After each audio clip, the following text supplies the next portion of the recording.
पूर्व उपराष्ट्रपति जगदीप धनखड़ ने मंगलवार को अपने उत्तराधिकारी सीपी राधाकृष्ण को शुभकामनाएं दी। धनखड़ ने कहा कि उनके व्यापक अनुभव से उपराष्ट्रपति का पद और अधिक गौरव प्राप्त करेगा। जुलाई में पद छोड़ने के बाद धनखड़ का यह पहला सार्वजनिक बयान था। राधाकृष्ण को लिखे एक पत्र में धनखड़ ने कहा कि इस प्रतिष्ठित पद पर आपका आसीन होना हमारे राष्ट्र के प्रतिनिधियों के विश्वास और भरोसे को दर्शाता है। उन्होंने कहा कि सार्वजनिक जीवन में राधाकृष्ण के व्यापक अनुभव को देखते हुए उनके नेतृत्व में ये पद निश्चित रूप से और भी अधिक सम्मान एवं गौरव प्राप्त करेगा। एक आश्चर्यजनक कदम के तहत धनखड़ ने 21 जुलाई को स्वास्थ्य कारणों का हवाला देते हुए उपराष्ट्रपति पद से इस्तीफा दे दिया था। उनके अचानक इस्तीफा के बाद उपराष्ट्रपति पद के लिए चुनाव हुआ। बता दें कि राष्ट्रीय जनतांत्रिक गठबंधन उम्मीदवार राधाकृष्ण ने मंगलवार को हुए उपराष्ट्रपति चुनाव में 452 वोट हासिल कर जीत हासिल की, जबकि विपक्षी उम्मीदवार बी सुदर्शन रेड्डी 300 वोट हासिल किए। सीपी राधाकृष्ण एक प्रमुख भारतीय राजनेता हैं। अब वे भारत के 15वें उपराष्ट्रपति के पद पर कार्यरत हैं।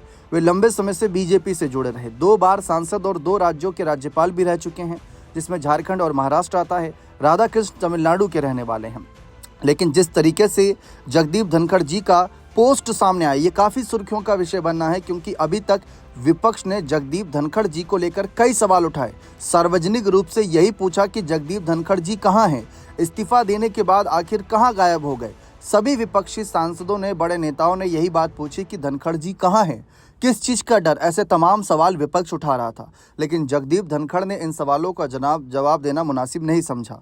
अमित शाह जी ने बात साफ करी थी कि स्वास्थ्य कारणों की वजह से उन्होंने इस्तीफा दिया था, तो विपक्ष को तो इस पर राजनीति करनी नहीं चाहिए।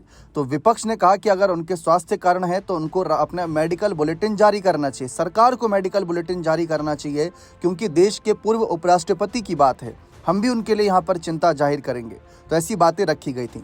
अखिलेश यादव ने वोटिंग वाले दिन भी उपराष्ट्रपति के साफ कहा था कि जैसे ही चुनाव के नतीजे घोषित होंगे, जगदीप धनखड़ जी सबके सामने आ जाएंगे। अब ये पोस्ट देखकर तो ऐसा ही प्रतीत हो रहा है कि कहीं ना कहीं अब एक बार फिर से माहौल बनेगा। बने रहें चैनल के साथ। बहुत बहुत शुक्रिया।